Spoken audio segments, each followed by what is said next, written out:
de esta época, pero el barroco como una expresión artística, arquitectónica. Pero de la época, bueno, vamos a seguir. Miguel Ángel, ¿qué dices? ¿Esa no es la época precolombina? Precolombina. ¿Qué quiere decir precolombino? ¿Ustedes saben qué quiere decir precolombino? Precolombino. Antes de la colonización. Ah, bueno, ¿y tú crees que si es precolombino antes de la colonización, esas personas que están ahí estarán antes de la colonización?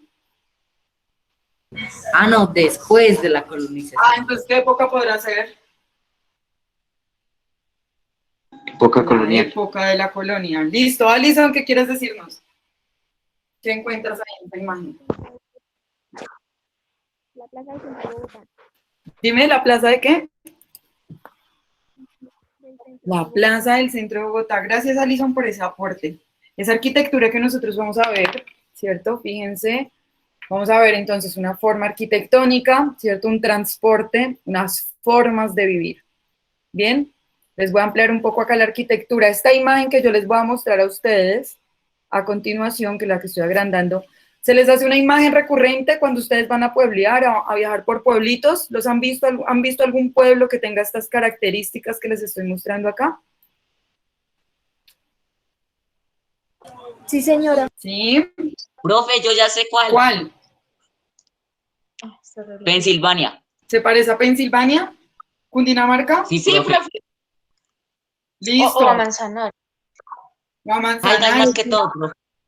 Pues resulta que se puede parecer prácticamente a cualquier pueblo al que nosotros vayamos en Colombia, porque Colombia tiene en su arquitectura esta enunciación, pero piensen que otros pueblitos, por la zona cundiboyacense, ¿cierto? Por todo el eje cafetero también, por lo general, cuando nosotros vamos a un pueblo, incluso nada más, nosotros vamos a Cibaté o vamos a Fontibón, en pueblos, ¿cierto? Anteriormente, y vamos a encontrar esta estructura de la iglesia acompañado por la alcaldía y una plazoleta central, ¿listo? Eso en tanto a la arquitectura. Ahora les voy a mostrar esta otra imagen que está un poquito más pixelada y nos va a mostrar entonces trajes propios, ¿cierto? También de la época. Estas imágenes que les estoy poniendo yo aquí a ustedes, las ubico toda vez que quiero, pues ponerles como un ejercicio de, voy a pasarme para acá para que ustedes me vean tan bugueado, proponerles un ejercicio de imaginación en relación a cómo es propiamente este aspecto del colonialismo. Y definitivamente esas características de esas viviendas y eso que acabamos de nosotros ver, pues responden a la época de la colonia. Y bueno, ustedes me han contado que conocen algunos pueblos que tengan esas características similares. ¿Listo? ¿Qué es lo que vamos a hacer nosotros en este momento en la clase del día de hoy? Vamos a conceptualizar, ¿vale? Como yo con ustedes había dejado el taller largo la semana pasada, entonces de alguna forma lo que vamos a hacer es, en esta primera parte, aterrizar conceptualmente algunos de los aspectos. Sin embargo, a partir de esta primera imagen que yo les estoy mostrando, quiero que hagamos algo muy cortito. ¿Listo? Vamos a escribir la fecha en el cuaderno del día de hoy. Pero esto si quieren, lo vamos a dejar para la segunda parte, ¿listo? Me van a describir las características de las viviendas de la imagen, me van a contar o van a describir cuáles son esos pueblos que ustedes describen así de esa manera y la forma de vestir. Pero entonces si quieren dejémosle un stop, ¿les parece? Y en esta primera parte voy a arrancar con la conceptualización, ¿vale? ¿Está bien? ¿Les parece? Voy a avanzar entonces. Sí. Listo, muy bien, es que no quiero llenarlos tampoco de trabajo y acorde a lo que hemos venido hablando. El día de hoy vamos a hablar sobre ese aspecto cultural del colonialismo, ¿vale? Voy a poner acá el título y les voy a ir contando algunas cosas.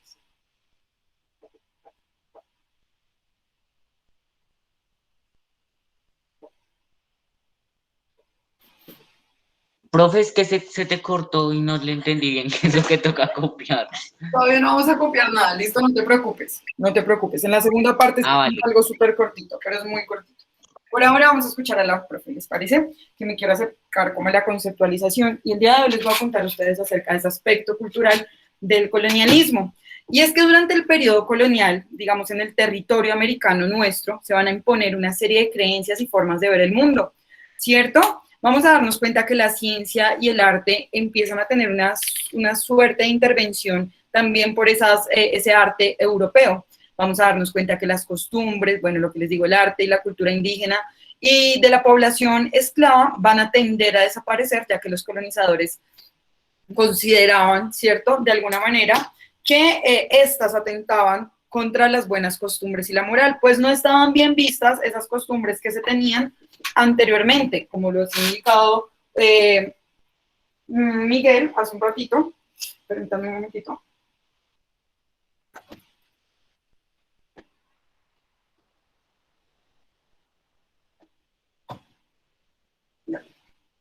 Como le ha indicado Miguel hace un ratito, en esa época precolombina o prehispánica o precolonial, ¿listo?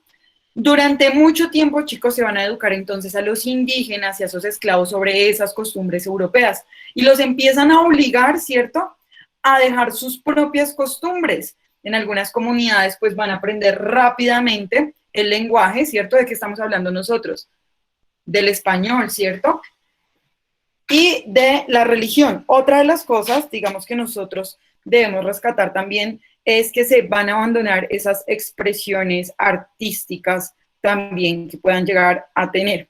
Muy bien. De tal forma, chicos, que van a olvidar su origen, estos aborígenes o estos africanos también que fueron traídos, y van a empezar a perder poco a poco su identidad. Digamos que a este proceso es lo que se le llama como la aculturación. ¿Listo? Vamos a ubicarla acá. Profe, ¿qué es eso de la aculturación? Vamos a buscar esa definición ahorita. O bueno, alguien que de una vez me haga el favor y busque ahí en el RAE. Profe, la subes un poquito de para arriba, por favor, la cámara. Ahí está. ¿Qué es la aculturación? ¿Alguien encuentra en el RAE, Real Academia Española? No, bueno. Este proceso, ayúdenme, no sé si alguien lo tiene. Este proceso, ¿cierto? Lo que nos va a decir, y es que así como el proceso de culturización se da, ese proceso mediante el cual se impregna, ¿cierto?, a la sociedad con una serie de costumbres diarias que poco a poco en la práctica, como se trata de costumbres, el hecho y el acto reiterativo hacen que éstas se vayan asumiendo y se conviertan en cultura. Un proceso de aculturación es todo lo contrario, es cuando se busca a partir de ese proceso de colonización despojar a esas culturas de su cultura anterior, de sus costumbres anteriores. Recuerden siempre los sufijos y los prefijos. Este es un prefijo a quiere decir sin, ¿listo? Sin culturación, es decir, sin cultura, ¿cierto? Ahora también teníamos precolombino, nos dijo hace un rato Miguel Ángel. Precolombino. Este precolombino, este es mi prefijo, y pre quiere decir antes, ¿listo? Colombino, antes de la colonización, ¿listo? Para que ustedes lo tengan también en cuenta, ¿de acuerdo? Como para que con otras palabras no les vaya a suceder, ¿listo? Muy bien. Esta es en cuanto, digamos, a la cuestión general. En lo general, ustedes deben saber definitivamente que se le despojó a los indígenas y a los esclavos en esta época de la colonia de sus costumbres, porque evidentemente esa imagen que yo les estoy mostrando ahorita, con su forma de vestir, trajes y demás, pues no va a responder puntualmente como tal a cómo era la estructura que ya venían teniendo culturalmente estos. ¿Listo? Ahora, en cuanto a la religión de la colonia. Otro de los, bueno, el aspecto cultural, la religión, vamos a ponerlo acá. Ustedes no copien esto, solamente lo pongo acá en el tablero.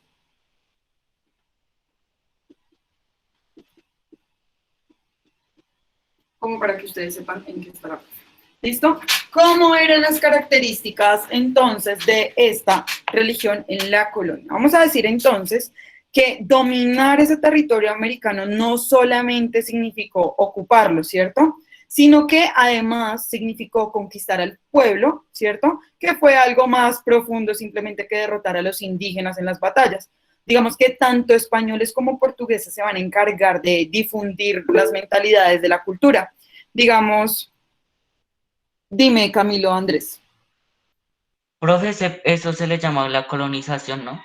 Sí, exacto. Entonces vamos a ver cada uno de esos aspectos. Vamos a ver el aspecto religioso, vamos a tener también en cuenta, digamos, toda la parte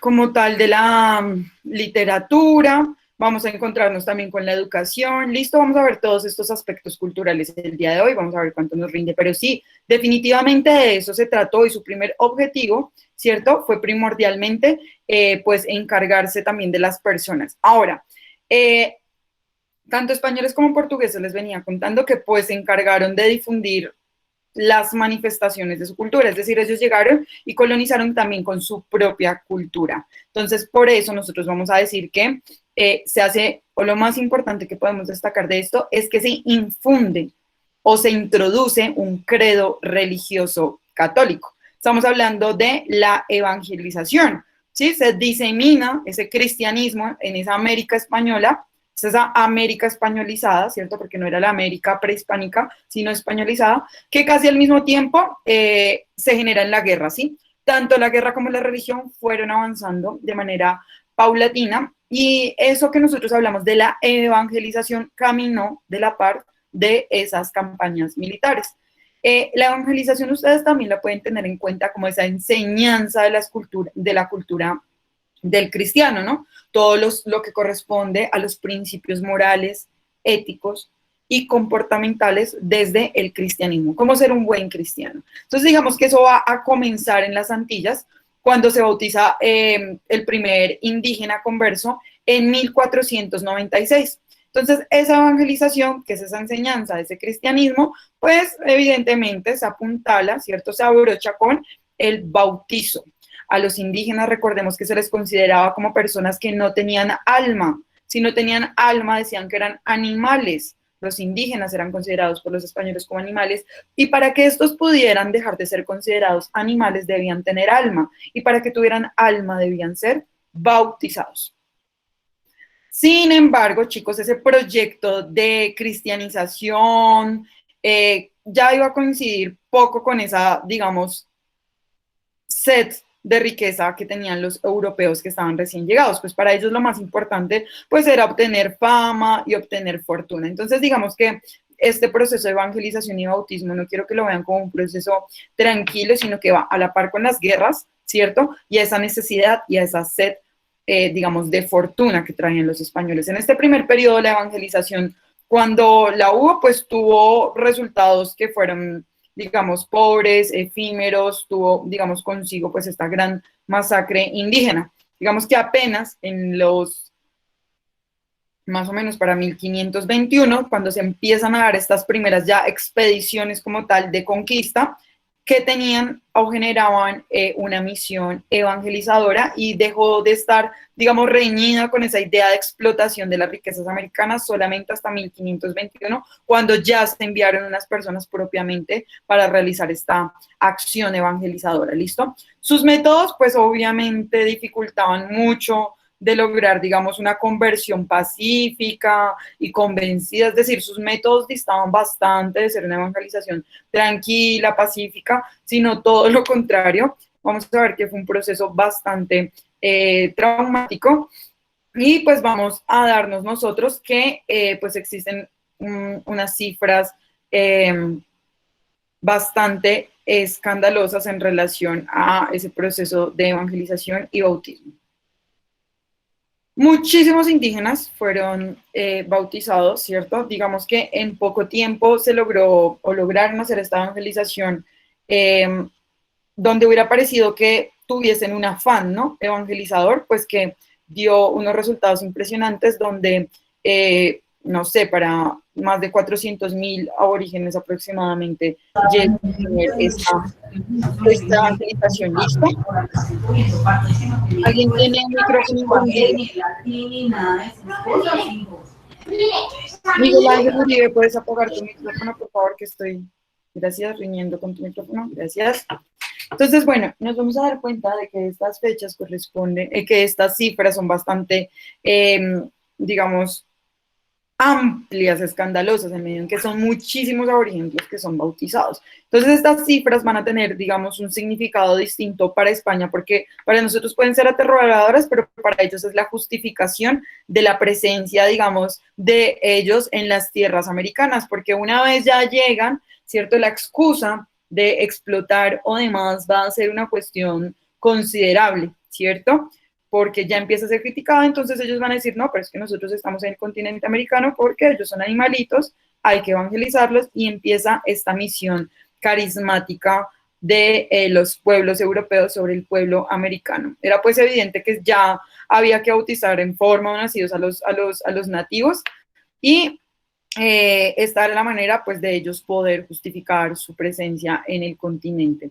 También ustedes deben tener en cuenta que esta conversión de los indígenas al cristianismo se realiza por medios violentos, ¿no? Y aunque muchos pensaban que la evangelización más en términos de la devoción como una obligación, digamos, de el acto de reflexión, y que de pronto se les enseñara a los indígenas realmente cómo funcionaban los principios y la fe en Dios, ¿sí? Esto realmente no funcionaba de esta forma, digamos, más bien otras personas que criticaban esta situación porque fue bastante violenta, pues consideraban que personas con argumentos un poco más humanistas, los conquistadores pues realizaban una guerra que pues consistía en esa dominación física de los nativos, y si ellos oponían resistencia a recibir la verdadera fe. Entonces esto se sumaba a la idea de mantener la dominación a través del terror, supuestamente para acabar con las malas costumbres que tenían los indígenas.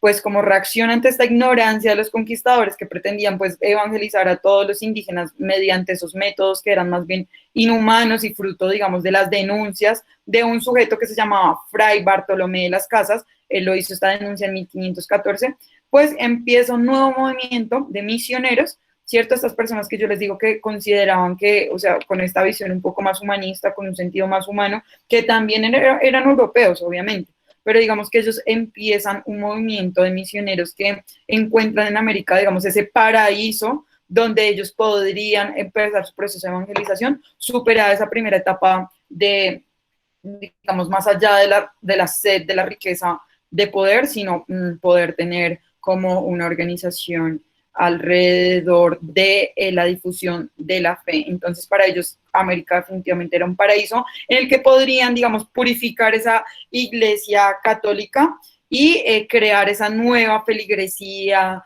y encuentran entonces definitivamente los indígenas en esa opción. Estos misioneros, pues, fueron influenciados especialmente por el pensador renacentista Tomás Moro, quien en su libro, no sé si ustedes lo han, bueno, no creo, en el libro de Tomás Moro que se llama Utopía, ¿cierto? Entonces, él va a llegar a plantear, digamos, cuál es ese papel de los hombres buenos, de esos nobles salvajes, ¿cierto? Que no han sido corrompidos todavía por esa civilización europea en la que se encontraban. Entonces, encuentran en ese sujeto prehispánico esa posibilidad de un estado de felicidad y de pureza, y empiezan a ver de qué manera pueden entrar a dar o a nutrir a ese sujeto con esas condiciones. Ya para 1531 van a arribar a Nueva España lo que se denominó los 3 frailes franciscanos de la región de Flandes, y ahí empieza un proceso de cristianización en todo el mundo indígena, lo que les digo, más o menos en el 1500.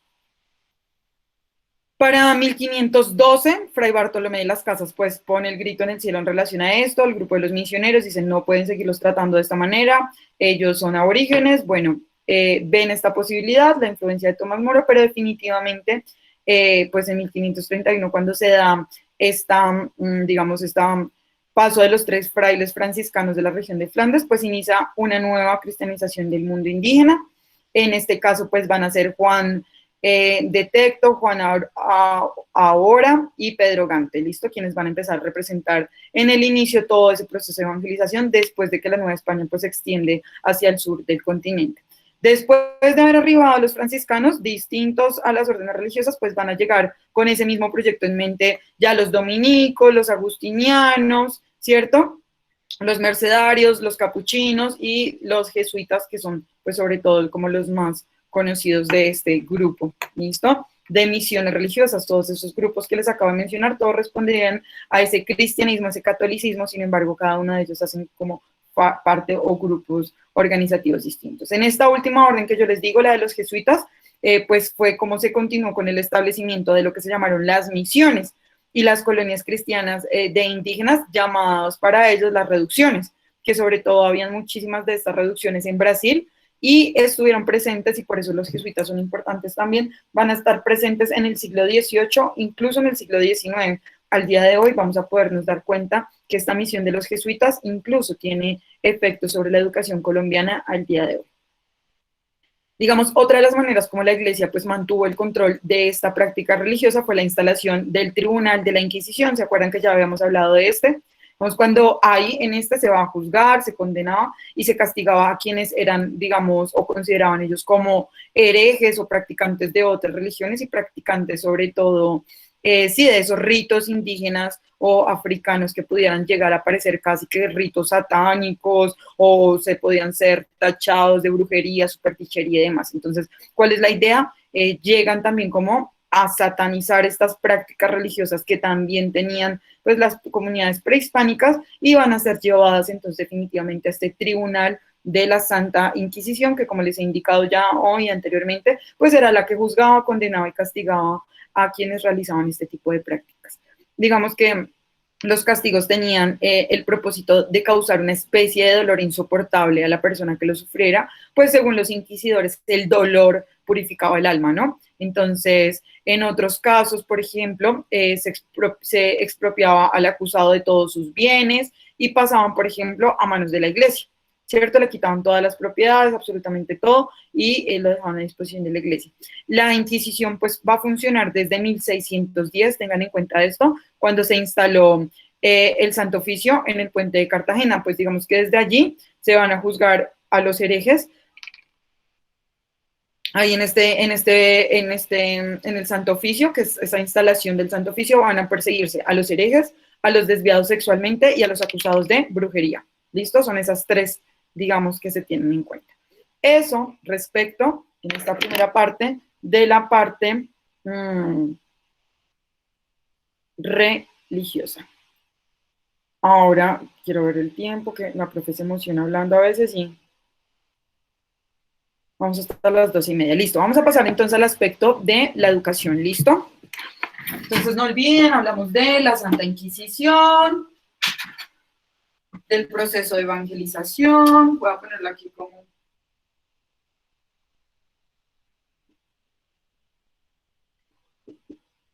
de las misiones, ¿cierto?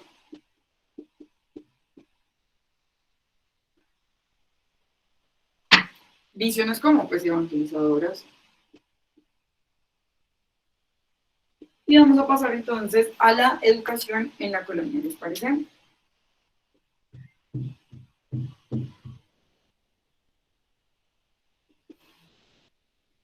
Hasta el momento de la parte religiosa, ¿alguien tiene alguna pregunta, alguna afirmación que realizar, una intervención, punto a favor, en desacuerdo? Va a mirar sus manitos. Tengo una manito alzada de Camilo, Andrés Monroy. No sé si será más bien. ¿No? ¿Ya no? Una pregunta. Dime. Alcen las manitos, ¿listo? Lo que vamos a hacer, ¿hay que subir evidencia de algo? Trabajo corto, trabajo largo. En todo siempre se sube evidencia. ¿Listo? Siempre. Voy a ver si lo podemos hacer ahí en el Google Forms para que no lo tengan que hacer en el cuaderno. Pero sí, ahorita en la segunda parte les voy a dejar una chiqui actividad muy chiquitita, muy chiquita. ¿Listo? Y esa es la que subimos, ¿cierto, profe? Sí. Sí, las voy a dejar algo muy pequeño. ¿Listo? ¿Alguien en relación como tal al concepto o a los temas que estamos trabajando tiene alguna pregunta? ¿No? Listo. Vamos a pasar entonces a esta parte de la educación. Digamos que con ese propósito de educar y evangelizar se necesitó, digamos, de centros que fueran especializados para tal fin, ¿cierto? Cuando hablamos de la educación, entonces les hablo de estos centros especializados. Y vamos a decir que en 1516, el cardenal Cisneros va a insistir en la creación de una serie de escuelas, ¿listo? ¿Para enseñar qué? Sobre todo, ¿ustedes qué creen que fue lo primero que se enseñó en las escuelas? Si no podían comunicarse los unos con los otros porque los españoles hablaban español y los indígenas y los aborígenes hablaban su idioma originario, ¿cuál creen que fue la primera cosa que se enseñó en las escuelas? El habla. El habla, pero ¿cómo será esto? Pues hablar podían hablar los indígenas, les enseñaron La escritura. la escritura y el castellano. hablar y escribir el castellano, ¿listo? Entonces, desde 1516, este cardenal Cisneros dijo, no, definitivamente no nos estamos comunicando, no hay comprensión, estamos haciendo un proceso de colonización. Entonces, ojo, los procesos de colonización incluyen también una modificación de la lengua y el idioma, ¿cierto?, que se puede llegar a tener del pueblo colonizado. En este caso, se pierde todo el lenguaje aborigen y entra esta estructura del castellano como todo un código, tanto escrito, como hablado, como lo que se puede escuchar, como las imágenes gráficas, como hasta el día de hoy que seguimos nosotros hablando español. Luego de que Cisneros plantea esta propuesta en 1516, llega Carlos V. Y Carlos V, como rey, va a decir, necesariamente todos los poblados que existan en América deben tener por lo menos una escuela en la que se enseñe el castellano. Entonces vamos a darnos cuenta de que esa educación que se trajo desde allá empieza a desplegarse a partir de esta iniciativa de enseñar el castellano, pero nuevamente quiero que no lo vean como un proceso amable, tranquilo, digamos, sino que fue un proceso bastante violento. Todos esos procesos de colonización son un poco traumáticos, traen de por sí, porque despojarse de toda esa cultura, esa aculturización de la que estamos hablando, pues resulta ser bastante complejo. Vamos a decir también algo, otra de las ideas importantes, es que así como se empiezan esas misiones evangelizadores, los que tienen ese primer ingreso y respeto y tienen el aval por parte de la corona, pues es la iglesia. Entonces, en este sentido, la iglesia, en principio, es la que va a tener el monopolio de la educación, digamos que se va a encargar de enseñar el dogma católico, digamos que muchas comunidades religiosas, entre las que se destacaron, como les había dicho ahorita, los dominicos y los jesuitas, son los que van a dar a la tarea de fundar escuelas y universidades a lo largo y ancho del continente. Incluso, como les estaba diciendo, tenemos efectos de eso hasta el día de hoy. Las primeras universidades, pues, fueron la de Santo Domingo, que fue en 1530 y fue en la Ciudad de México. Y también está la de San Marcos en Lima, Perú, pero pues estas ya fueron en el siglo XVII, ¿listo? En Bogotá también, en Santa Fe de Bogotá, va a haber una universidad para el siglo XVII y también vamos a encontrar tanto en Cusco, Perú, en Quito y otras ciudades que se consideran importantes para esta época. Digamos que estas universidades todas mantenían como esa estructura y forma de las famosas universidades europeas, como que buscaban llegar a imponer esto de la misma manera. Entonces, bueno, digamos que la formación se centraba en 4 facultades especialmente. La Facultad de Artes, que incluían la filosofía y las letras. Por otro lado, tenían todo lo que quiere decir la teología, es decir, el estudio de la religión. Y tenían otras 2 facultades, la Facultad de Derecho y la Facultad de Medicina. Esta es como la estructura tradicional que se tienen en las universidades europeas, ¿listo? Esto es como un primerísimo momento de la educación. Obviamente la educación más allá va a tener otros despliegues, pero pues eso les cuento por ahora. Está la manita levantada de Camilo Andrés. Profe, ¿y las clases no era que se daban listo en latín? Claro, también. Entonces empezaban bueno, las clases no solamente, sino también la misa, sobre todo la misa estaba en latín. Entonces, como buscaban ese proceso de evangelización, pues también necesitaban quienes siguieran replicando la palabra de Dios. Entonces, esta combinación entre la religión y la educación era totalmente imbricada. O sea, cuando digo imbricada, piensen en algo así que está unido, y la religión y la educación definitivamente en la época de la colonia tenía toda la relación. Y la enseñanza, digamos, del latín, más allá que eso, era como la imposición también de esa religión sobre esas culturas autóctonas que existían hasta el momento.